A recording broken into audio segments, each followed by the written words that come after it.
Muy buenos días amigos, los saluda con el afecto de siempre su amigo Jesús Vázquez Trujillo en una cápsula más de mitos y novedades en la historia de México. Hoy con el tema Historia de la democracia en México. Pues muy bien, como ustedes saben, estamos a unos días de celebrar un nuevo proceso electoral en México, en el cual se decidirá quién ocupará por otros 6 años el cargo de presidenta de la República. Y digo presidenta porque por primera vez en nuestra historia una mujer ocupará este cargo. Es por ello que hoy me gustaría hacer una reseña breve, pero muy sustanciosa, sobre lo que ha sido la democracia en México. Podemos pensar que la democracia como tal, el hecho de votar, se dio por primera vez con Francisco y Madero. Sin embargo, el primer chispazo de democracia se dio durante el México virreinal, concretamente en el año de 1815, cuando la Constitución de Cádiz, redactada en el puerto de ese mismo nombre en España en 1812, le daba a las colonias americanas cierta autonomía política, cierta libertad y la facultad de elegir a los representantes de los ayuntamientos de los diferentes municipios de la Nueva España. Recordemos que en las Cortes de Cádiz se permitió que todas las colonias hispanoamericanas mandaran a sus representantes para que integraran las Cortes o los Congresos de Cádiz, que era el quienes iban a ser, digamos, los diputados que representarían los intereses de los novohispanos. Esta constitución, como ya lo dije, obligaba a los virreyes a celebrar elecciones en sus virreinatos para que a través de ella se eligieran a los alcaldes y a los regidores de los diferentes municipios. Obviamente, esta constitución exigía que solamente los varones pudieran votar. Obviamente, varones mayores de 18 años, 21 concretamente, y que tuvieran un modo honesto de vivir, así como que supieran leer y escribir. Finalmente, las elecciones se llevaron a efecto y sucedió algo inaudito, pues recordemos que durante ese tiempo estábamos en plena guerra de independencia y aquellos que ganaron las elecciones eran todos personas partidarias de los insurgentes, particularmente de don José María Morelos y Pavón, que en aquel entonces era el jefe insurgente que había quedado al frente de la lucha armada en sustitución de don Miguel Hidalgo y Costilla, que había sido fusilado en 1811. Al ver esto, el virrey Félix María Calleja estalló en cólera a grado tal que mejor decidió cancelar y nulificar el proceso electoral. Obviamente, porque si todos los regidores novohispanos eran partidarios de los insurgentes, imagínense lo que iban a hacer. Bueno, este fue nuestro primer intento de democracia. Con Agustín de Iturbide no podemos hablar de democracia porque Iturbide fue impuesto como emperador por una revuelta popular organizada por sus amigos y pagada por él, con el objetivo de presionar al Congreso para que lo declarara emperador. Entonces, claro, que el Congreso, muerto de miedo, decide declarar a Iturbide emperador para evitar que la chusma iracunda los linchara, que linchara a los legisladores, los cuales se pusieron a sesionar en la iglesia de la profesa. Muy bien, Iturbide es derrocado, se instaura la Primera República Federal y aquí sucede algo muy curioso. Para elegir al primer presidente de la República, quienes votan son los diputados locales, es decir, las legislaturas locales, lo que hoy conocemos como los congresos estatales. Sin embargo, ustedes me van a decir, ¿quién elegía a esos diputados locales? Pues quienes los elegían eran los electores, los cuales eran elegidos, esto sí, por el pueblo masculino mayor de 18 años.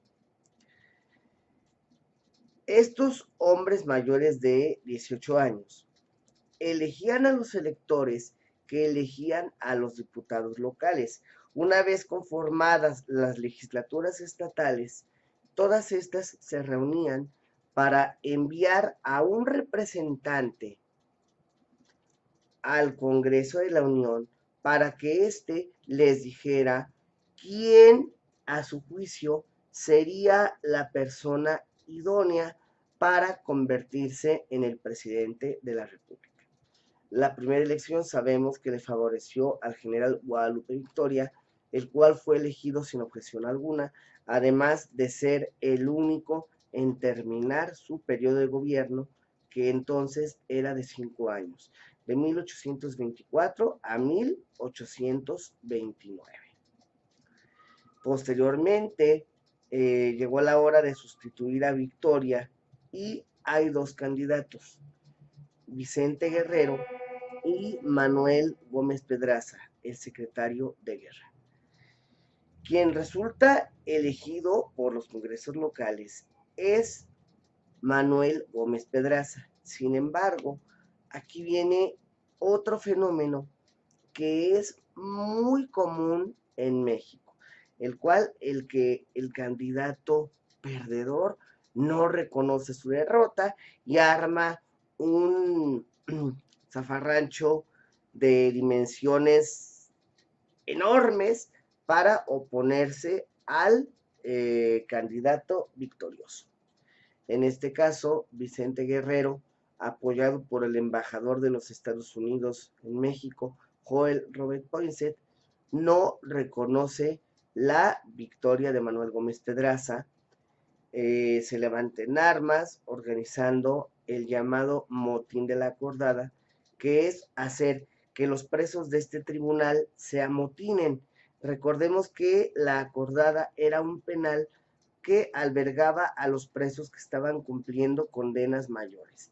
Entonces Vicente Guerrero se amotina, levanta a los acordados en armas y después de levantarlos en armas, ya con los presos como ejército, van a saquear el mercado del Parián, lo incendian y finalmente otra vez, por miedo a ser linchados, el Congreso desconoce la victoria de Manuel Gómez Pedraza y se la da a Vicente Guerrero. Posteriormente, así continuamos hasta el año de 1857, en el que hay una nueva Constitución Federal. Esta Constitución también establece el voto indirecto, es decir, por electores. Los diputados votan para elegir al presidente de la República. Aquí lo que es importante señalar es que don Benito Juárez o los periodos de gobierno de don Benito se dieron bajo la regencia de esta Constitución. Aquí siempre se ha dicho es que Benito Juárez era un dictador, Benito Juárez nunca ganó una elección de manera democrática. Claro que no, y aquí estableceremos por qué. Recordemos que si bien la Constitución de 1857 ya había sido legislada, Benito Juárez ocupa la presidencia inicialmente por ministerio de ley, esto es, tras la traición del presidente legítimo Ignacio Comonfort, que mediante un autogolpe de Estado desconoce la Constitución Federal del 57 y se pasa del lado de los conservadores. Esto lo convierte en un traidor al ver que los conservadores no lo van a apoyar y que solo lo utilizaron para desconocer la Constitución del 57. Como Ford renuncia, manda a liberar a Benito Juárez, a quien había encerrado por no apoyarlo. Benito Juárez, en su calidad de presidente de la Suprema Corte de Justicia, ocupa la presidencia de la República tal y como lo establecía la nueva Constitución. Después se viene la guerra de reforma, la guerra de intervención y el segundo imperio mexicano. Durante todo este tiempo tenemos que recordar que la Constitución no estuvo vigente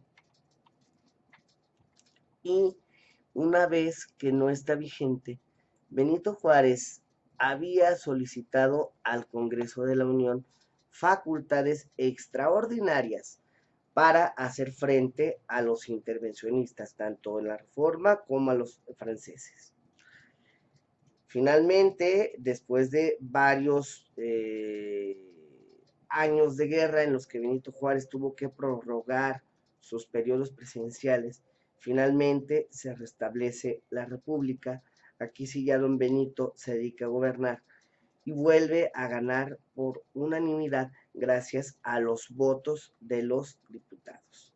Lo mismo surgió con Lerdo, sin embargo, con Benito Juárez, ya Porfirio Díaz había sido su contendiente, igual que Lerdo de Tejada. Porfirio Díaz se inconforma ante los resultados, se levanta en armas con el Plan de la Noria, sustento político de la rebelión del mismo nombre, la cual está en curso cuando Benito Juárez fallece intempestivamente de un infarto el 18 de julio de 1872. Don Porfirio tiene que someterse a la amnistía ofrecida por Lerdo, eh, donde él tiene que renunciar a levantarse en armas y a todos sus grados militares. Se mantiene así, trabajando en su hacienda, hasta que Lerdo intenta reelegirse, vuelve a levantarse con el plan de Tustepec, esta vez sí lo derrota, y don Porfirio asume el poder interinamente en 1876. En 1880 sabe que llegó el momento de dejar la presidencia y al menos para ese momento, aunque sí lo desea, don Porfirio no puede manifestar sus intenciones de reelegirse porque llegó abrazando la bandera de la no reelección. Entonces le concede la presidencia a su compadre Manuel González, por quien los diputados votan de manera unánime a través de electores.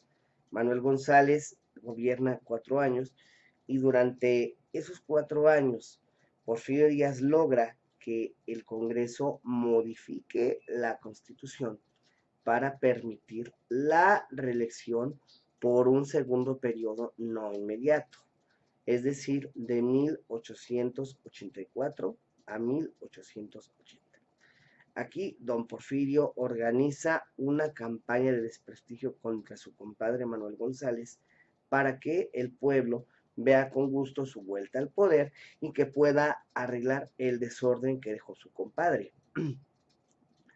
Una vez que Porfirio Díaz asume de nuevo la presidencia, manda a su compadre Manuel González a gobernar Guanajuato y desde el Congreso local de ese estado se promueve una reforma a la Constitución Federal para esta vez sí establecer la reelección ilimitada, es decir, sin cortapisas. Porfirio Díaz va a poder reelegirse el tiempo que le dé la gana. Pero una vez que consiguió esto, Porfirio Díaz, muy listo, permite que un candidato opositor se le enfrente en las elecciones para simular que hay democracia, es decir, lo va a usar de palero. Es el, el aristócrata Nicolás Zúñiga y Miranda, quien se enfrenta a Porfirio Díaz en todos los periodos presidenciales. Finalmente, él fallece, don Porfirio es derrotado, y una vez que don Porfirio es derrocado, viene el proceso revolucionario que lleva a Francisco I. Madero a la presidencia de la República.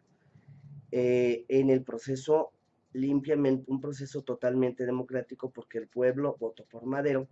Recordemos que mientras estaba en la revolución, Madero estaba haciendo su campaña electoral, es aprendido en Monterrey, acusado de robo, y en ese momento Porfirio Díaz se reelige. Una vez que Madero es ya electo presidente,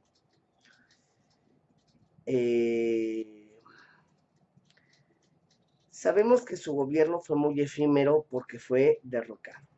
Finalmente ya Venustiano Carranza decreta que se haga una nueva constitución federal en 1917, y es aquí donde ya entra el voto directo, es decir, el voto en el que el ciudadano va a elegir a sus gobernantes sin intermediarios, es decir, los va a elegir de manera directa. Pero ahora, ¿quién postulaba a los candidatos? Partidos políticos regionales, el Partido Laborista Mexicano, el Partido Constitucionalista, que fue el que postuló a Venustiano Carranza, el Partido Laborista y el Partido Agrarista postularon a Álvaro Obregón. Desde ese entonces se da el voto directo que tenemos hasta nuestros días. Claro, los procesos electorales no han estado exentos de conflictos, sazonadas, inconformidades, pero es así como la democracia ha evolucionado. Es desde 1917 que tenemos el voto directo, del cual debemos hacer uso de manera irrestricta para hacer prevalecer y fortalecer la democracia que tanto trabajo y tanta sangre le ha costado a este país. Muy bien, amigos, yo me despido, no sin antes recordarles que me pueden contactar en mi página de Facebook, Mitos y Novedades de la Historia de México, a través de mi Facebook personal, Jesús Vázquez Trujillo, a través de mi número de WhatsApp y Telegram 477 2477-110, a través de mi correo electrónico jjvt1984 a través de mi blog personal, Mitos y Novedades en la Historia de México, y no se pierdan el programa Mitos y Novedades en la Historia de México todos los miércoles a las 12 horas a través de Facebook Live y por mi canal de YouTube del mismo nombre. Muchas gracias, hasta la próxima semana, y no se olviden, antes de cualquier otra cosa, salir a votar este domingo. Muchas gracias.